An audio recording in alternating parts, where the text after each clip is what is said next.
nation. I'll invite the world to stay, so everyone can see a picture of Dorian Gray. We're sitting by the river, drinking lemon tea.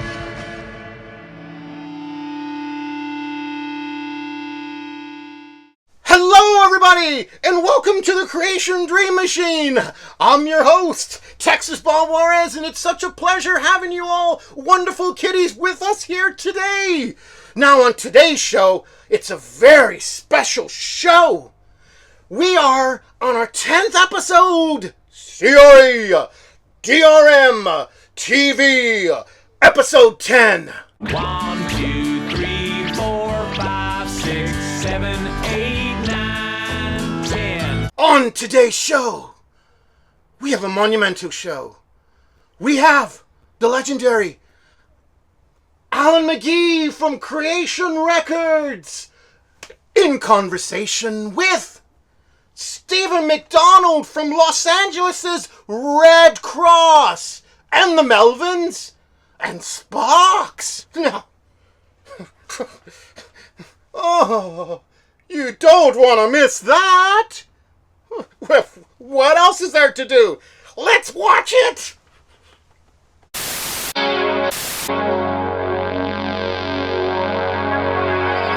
There it is. Okay, let's see. Alan, let me see. Okay. Yeah. Alan! Hi! How's it going, man? Hey, it's been a long time no see.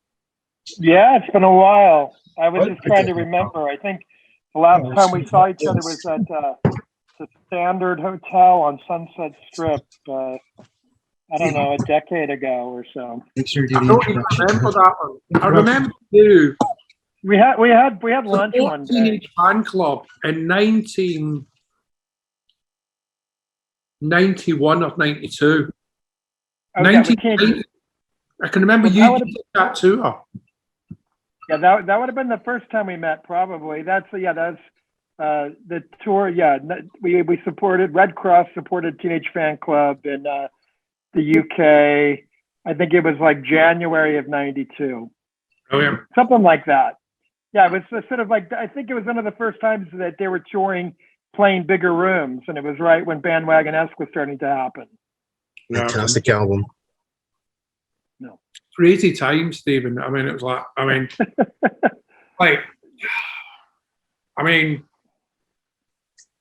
just, I suppose the music that we like or do or put out or whatever you want to talk about it like that, that it was in vogue. Now it's like, it's not in vogue. Do you know what I mean? Just like. You don't think so?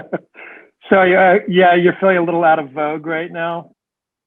Well, I don't know if I've ever been as in vogue as you've been. I think I've always felt out of vogue, Alan.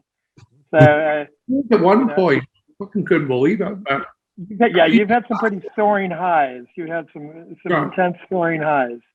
Well, I mean, I've always sort of bubbled under myself.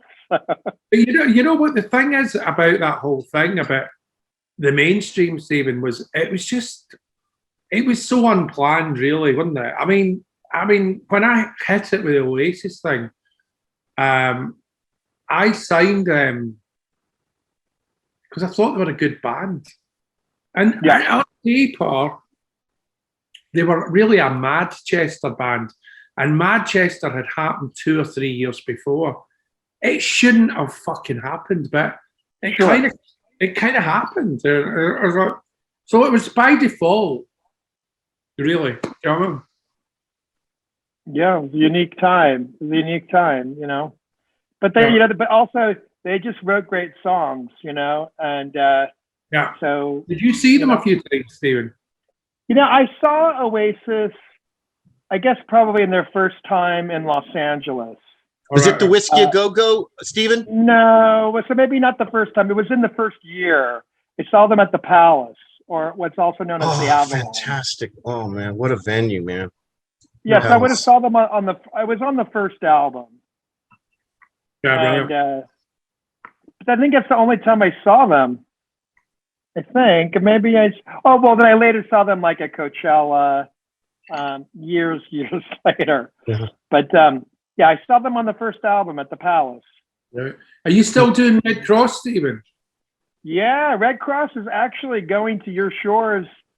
We're doing our first sort of first gigs in the UK outside of London since '97. Like we've played London since then. Amazing. But so basically what happened with Red Cross around '97, right as you started to totally like go into the stratosphere, we decided to take a break. And, you know, my story is that I started ridiculously young. I was 11 years old when Jeff and I first started our band, and we were playing professionally by the time I was 12. So That's amazing, man. I mean, seriously. by the time I was 32 in our 30 years old in 90, I guess it was 98, I had been doing it 20 years, 2 decades. You were kids when I met you in 1991. Yeah. Well, you must have been, what, 22 or something like that? Yeah, I'm born in '67. So, yes, I was in my early 20s. So you're 7 years younger than me. Okay, sure. I'm 60. Gotcha. But I mean, Red Cross, I mean, it was one of these bands, wasn't it? It should have been a massive band. Do you know what I mean? Yeah, well, I guess. I mean, it's hard to say. You know, I there's someone's making a documentary about us right now, and that's the question that keeps coming up. Like, what happened? I don't know. You know, I don't know. Dead easy. The timing was just wrong. If the timing had been a few years different, it would have happened for you. Do you know what I mean? I mean, just sure. It was a good enough band, and you guys were rock stars. Everything was right. The timing was off. Yeah, the band, definitely. I think it's hard. You guys. Say, Alan? Well, one thing I would jump in and say is that, Alan, I think you know more than anyone that how to intersect with the right band at the right time is one of the hardest things, and that's a very uncommon thing to get right. But everybody thinks I'm like this master manipulator, Stephen. The fucking truth is, I'll just put records out, and sometimes it works. That's it. Yeah, sure. That's really all it's ever been. Yeah. And sometimes, I mean, the thing is, we were talking about the Oasis thing. I mean, I've done that trick before of they're a really good band. They're 2 or 3 years out of date. I'm just going to put it out because it's a really good record in that genre. And it fucking fails, right? Slow Dive, case in point. Yeah, sure. Isn't anything came out in fucking 88 or something like that, or 89, whenever it came out, 88. And I signed Slow Dive in 90, 91 or something like that. Yeah. And it was 2 or 3 years later. They're brilliant, and it didn't happen, right? You're right. 16 years old, they looked fucking great. It didn't happen, right? I did it a few years later with the Oasis thing. The Mondays, who I now manage, the Mondays and the Roses had happened. 2 or 3 years later, I sign Oasis, and suddenly it's the biggest connector at everything.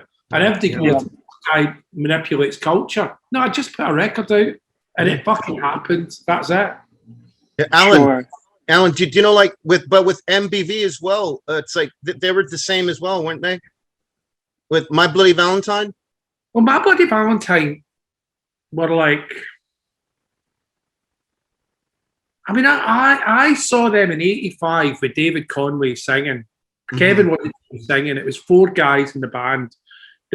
And it was kind of like, I mean, it was nowhere near as good as The Who, but it was kind of like The Who. Do you know what I mean? It was an indie Who.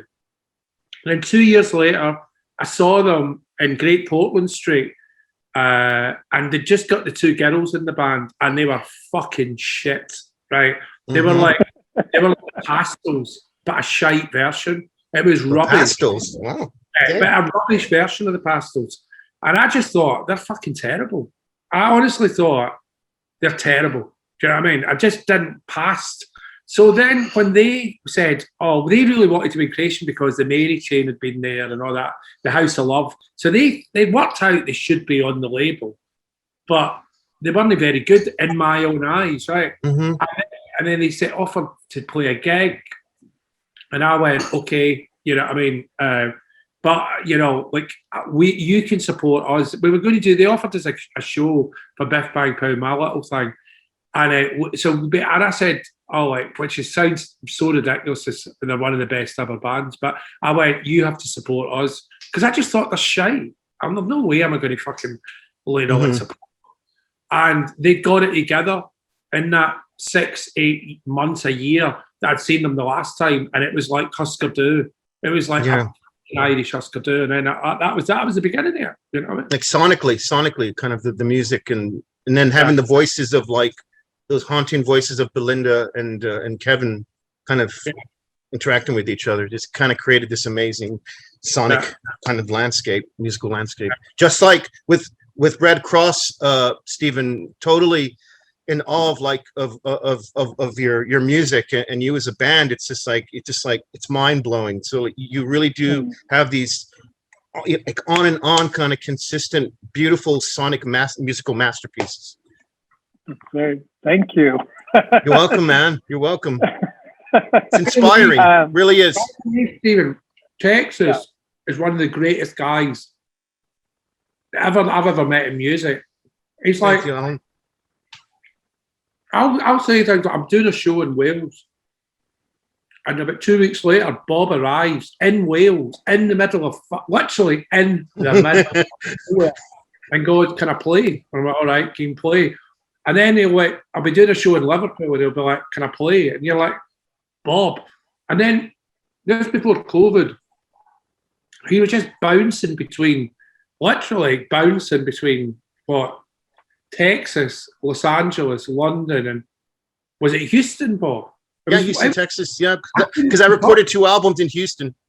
Yeah, and it was just like bouncing. It was like, it's beyond force of nature shit, because nobody, I don't know about you guys over there, but nobody even moves around in England now. Nobody goes abroad. Scotland seems like fucking Africa at the moment. Do you know what I mean? I mean, it's like, you know, I've not been to Scotland and I'm fucking Scottish in about a year and a half. Do you know what I mean? Yeah, I go to Scotland more than you, Alan. You do. You bounce. Yeah. I play Edinburgh, I play Glasgow, come back down to London and Liverpool, and but carrying the flag for Creation, Alan, with much love, man, and you know, fucking amazing. Yeah, Stephen, sorry. Yeah, no, exciting. It's all great. I was just going to ask if you're in London. I take it you're in London, Alan. Yeah, man. I've got a little flat in London. Cool. And I live here nearly all the time. Yeah, gotcha. The last year and a half, I've just been here. Right. I mean, sometimes I'm in Wales, but very seldom. Do you know what I mean? Are you going to start doing the Death Disco again when things open up? Yeah, I'm going to do Alan McGee Presents. Do you remember like Bill Graham Presents? You know, fantastic. Well, I'm going to do Alan McGee Presents in London. Great. So you're going to, is that the first time getting into promotion, like doing live shows? It's just a club. It's just this Notting Hill Arts Club place, and so you won't be doing gigs. You won't be doing live bands. Yeah, I'll do that. Yeah, they were giving me every Saturday night, Stephen, and I'm like, you know, I'm too busy because I've got some bands that that go out and play big festivals at Happy Mondays and stuff. So, so I just do it on Wednesdays. I mean, I'm like kind of like Bob. I just do it because I want to do it. No, because there's no, at that level, Stephen, there's no fucking money in it. Do you know what I mean? I'm just going to do it because I fucking like doing it. And when you get to 60, man, you're just like, what do I actually like doing? I like putting out new bands, and I like doing little shows. Do you know what I mean? That excitement of seeing like new bands and giving them that opportunity, giving them that stage and that platform and that hope, man, with music, man. Do you know what I mean? And building that community, you know. Well, actually, I don't know if you would remember it, Alan, but one night in the early 2000s, I was a guest DJ at your Death Disco in London. Oh, cool! And I had a blast of a time playing records. And I'm not being rude. I don't, but I was off my nut. That's fine. I had a great time. I remember I was playing some weird Red Cross stuff that no one had heard because we were on hiatus. So I was playing our basement tapes.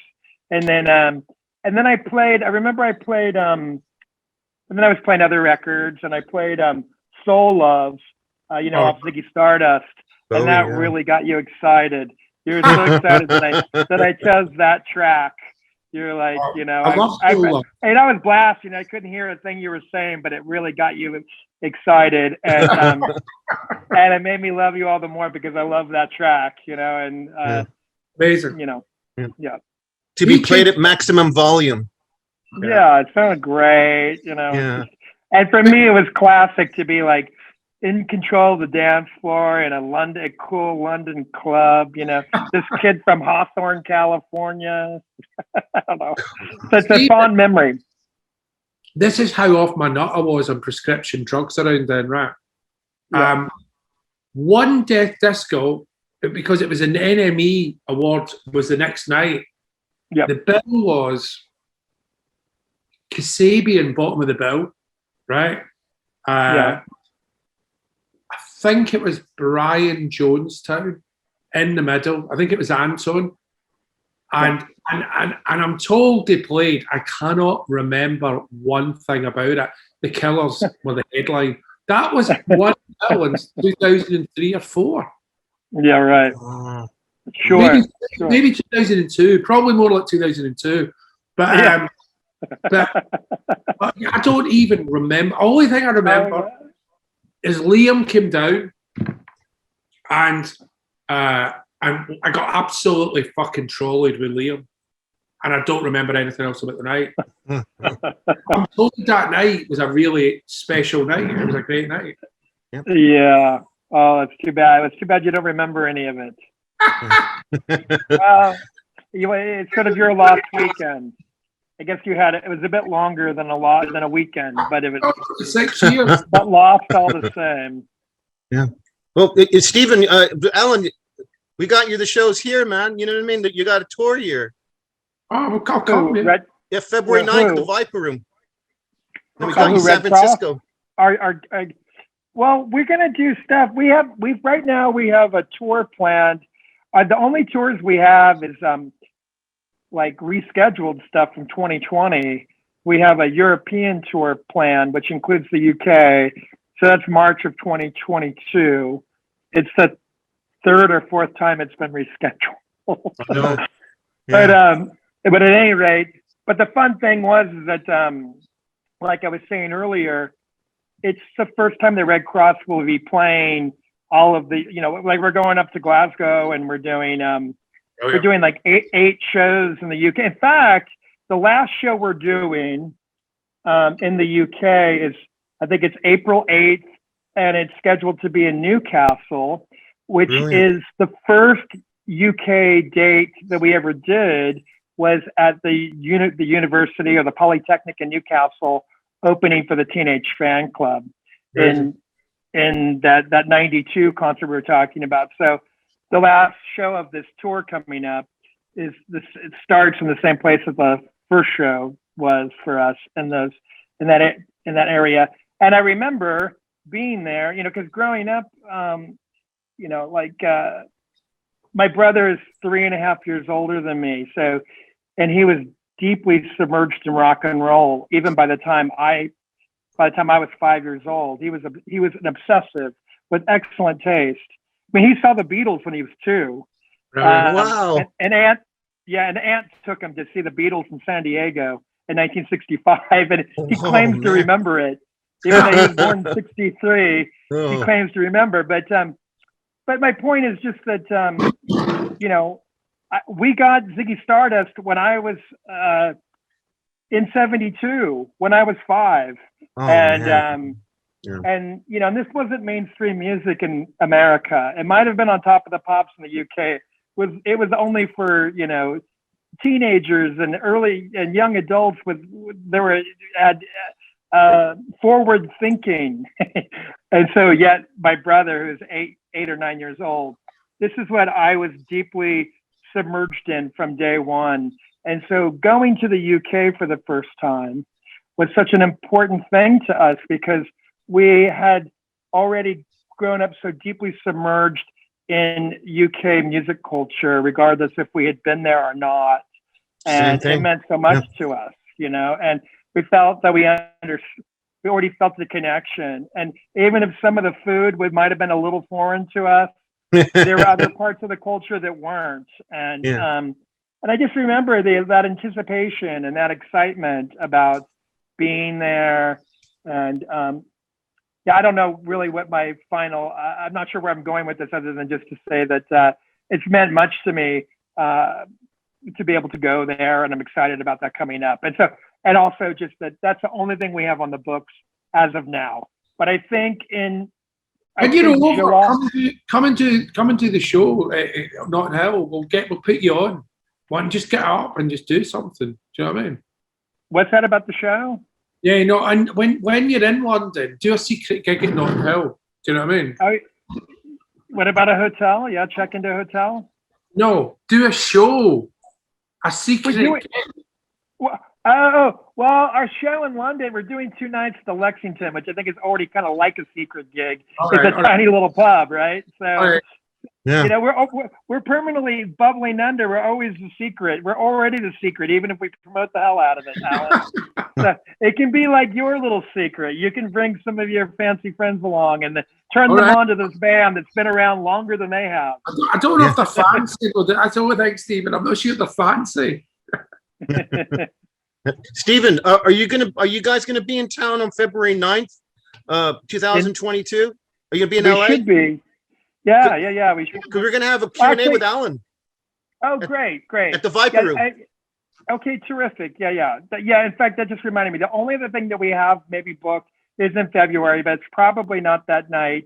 And we're going to play a memorial concert for Kim Shattuck, the great Kim Shattuck, who passed away in 2019 from the Muffs, the singer of the Muffs. And that's sometime in February. That's going to be a big extravaganza with a bunch of bands. Yeah. Is Ronnie Barnett playing as well?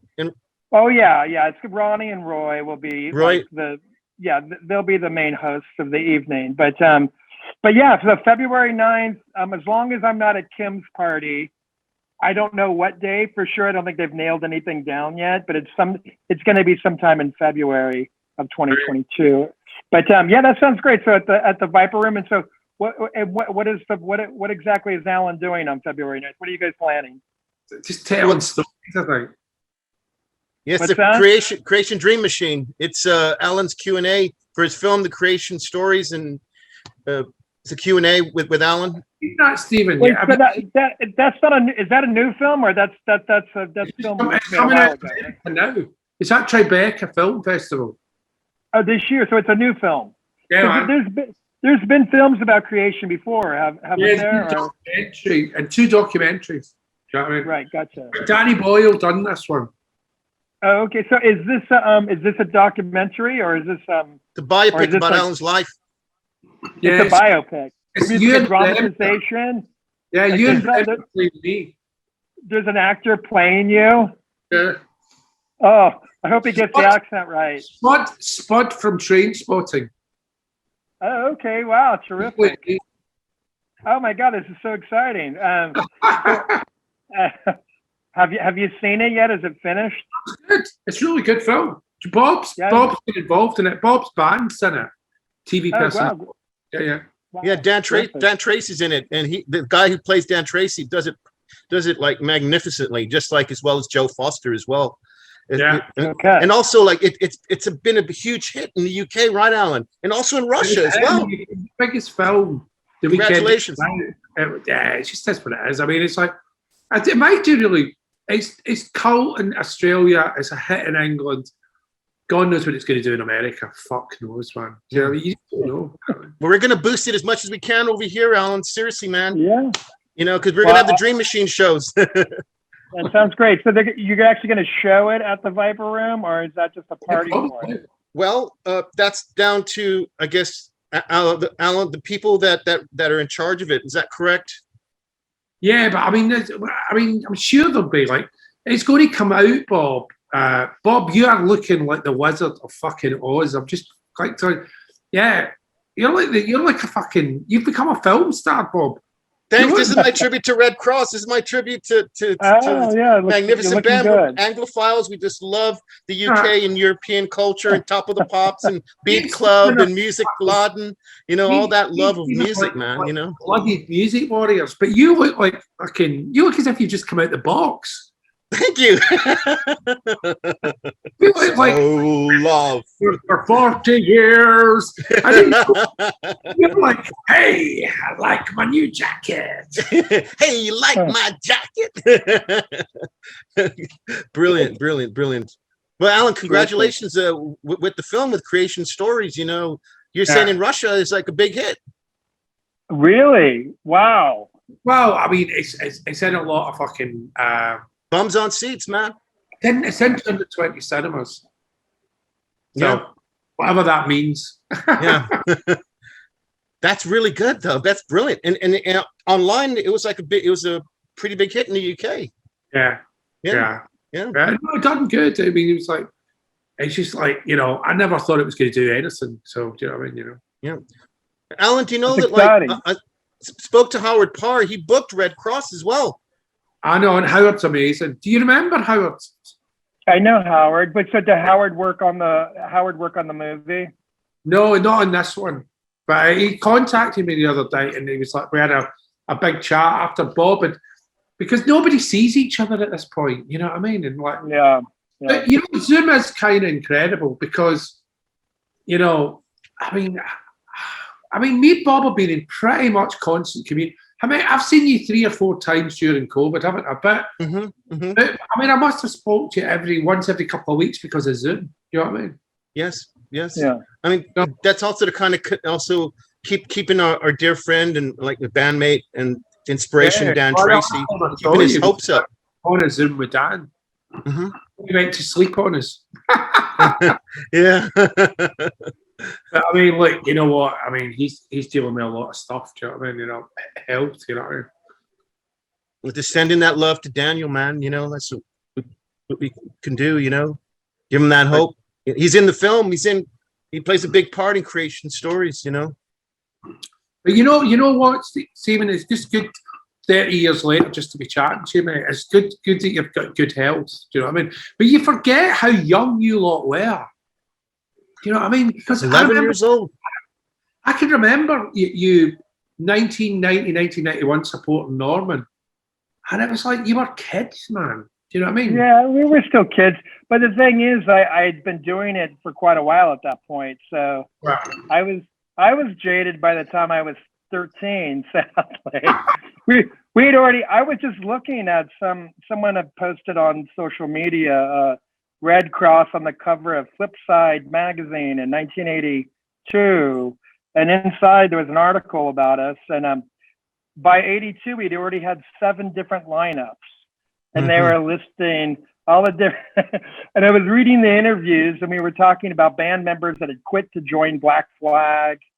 And that's by the time I was, and that's by the Circle Jerks. And that's by the time I was 14, I'm already talking about, you know, all these complicated relationships and, you know, and the competition on the scene and all this ridiculousness.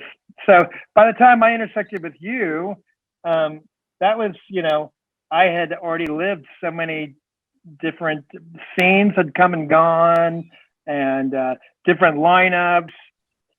When did you get signed? Relationships. When did is it Geffen you signed to? When did Jeff what?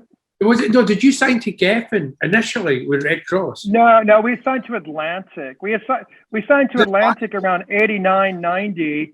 Yeah. In fact, that's another thing. Like, we had already been on a major label, put out a record and been dropped. Yeah. and then had to find a second life.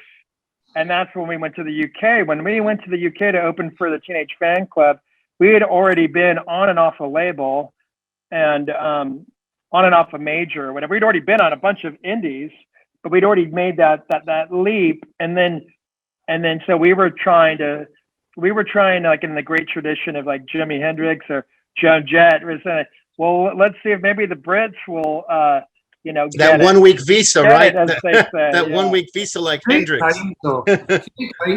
Great time. I can remember one time. You'll remember. Well, you won't remember it, but you'll like a story. So, Creation was starting to kind of do stuff. It was around that time I met you, and David Geffen asked me to come and meet him. So I went with Gary Gersh and David Geffen and Ed Rosenblatt to the Ivy restaurant about 1991. And we were having food, and David Geffen said, "How much do you want for Creation?" Right? And my lawyer said, "Whatever you think Creation's worth, triple it and ask him for that." Right?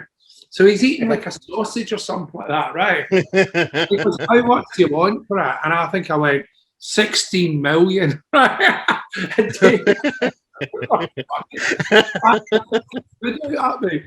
then I realised I must have got a good number then. Do you know what I mean? That's amazing. Really jokes in his food. But I was such a cantankerous little cunt. I remember, like, digging, literally, I'm not taking the piss. When I'm going to tell you a story, you'll think he never did that. Believe me, I did do what I'm going to tell you. I started digging him out about Sue and Neil Young at dinner. Oh, you started giving a hard time about Neil Young? Yeah, give him proper hard time. Do you know what I mean? About him suing Neil Young? Yeah. And he was going, "Oh, yeah, I can't remember what he said." But I was going, I said, and you started, I mean, I just started having a go at him. Do you know what I mean? That's awesome. That's awesome. I was just later then, around that time. I was probably, I'm the kind of person when I got sober, I started getting invited to parties. I started getting asked back to different parties. But I was about 32 or 33. I could never understand why nobody ever invited me back. 60 million and not a penny less. And by the way, Neil Young hates you. That's so funny. Yeah, well, I know he's since has very publicly apologized to Neil Young for that lawsuit. There was a documentary I remember a couple of years back where he was. I mean, I don't know if he was being genuine or not, but he talked about that being his biggest mistake ever, was the Neil Young lawsuit. But I love that story, and I love your story about at the Ivy by the shore. I mean, maybe was it the Ivy in Santa Monica or the Ivy in Beverly Hills? Do you remember? There's another time when I was doing a Creation deal, right? Yeah. And it ended up, we said the Sony deal, right? Eventually, 2 or 3 years later, right? But there was a guy called, what was his name? Derek Green. And me and Dick, do you remember Dick, Stephen? Do you remember Dick Green? What's his name? Ted Green? No, Dick Green. Dick Green was my... Dick Green? I never knew Dick. To Derek Green's house, who co-owned... Derek Green, don't know him. With the manager of Yes. It's a psychedelic. Brian Lane, right? It was his name, right? Yeah. To see Derek Green in his fucking house full of fucking antiques. Like, and Dick said to me, whispered to me, "Don't fucking knock anything over." I was like, "Right, I won't." Right. Anyway, we have food, and it's going pretty fucking well, right? And I'm thinking it's an indie. We'll just sign to him. It's like it'll work with an indie. You know what I mean? I'm an indie guy. And anyway, somebody phoned me up later on. I can't remember who was it. I know what it was. At lunch, at dinner, sorry, Derek Green tells me, he's trying to sign my label, right, and offer me millions of pounds, right? And he tells me he's the man that kicked the Sex Pistols off at A&M. Do you remember they went from A&M to EMI? EMI, yeah. The Sex Pistols, right? Okay, yeah. And then Virgin. And my face, Dick must have known my face. My face went, and we never signed to them because I couldn't sign to the guy that dropped the pistols. I just thought that's just not. What was the deal with that? Like he dropped the pistols because they because they said bad words on TV or something. What was the deal with Is that the Bill Grundy show or something? You know what? I think he dropped pistols because Rick Wakeman told him to. But I might.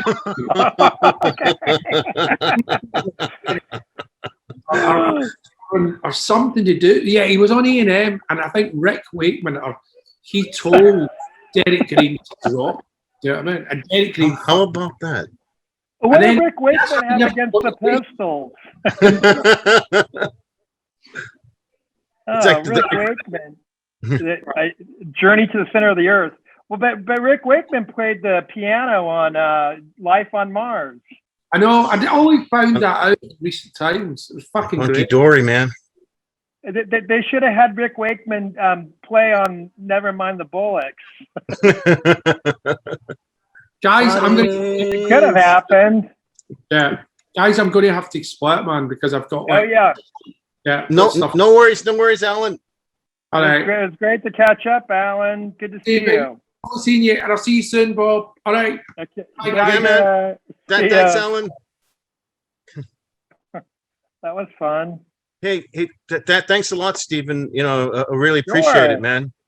Yeah, of course. My pleasure. That was a lot of fun. I haven't seen Alan in quite a while.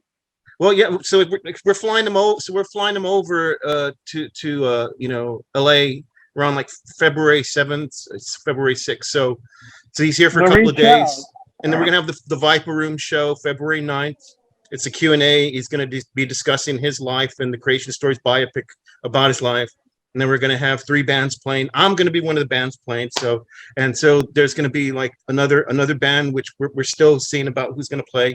But it's just like for Alan, just to kind of like just keep bringing that creation kind of love to the rest of the world. You know, hence why we started the Creation Dream Machine. Gotcha. Very cool. Well, thanks. You know, reach out to me. Let me know when it's happening. And for sure, man. Yeah, I'll do my best to come down. I'm a fan, and well, it was a nice time. Nice chat.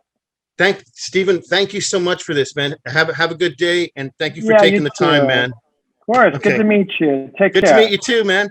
Okay. Okay. Bye. Take care. Bye.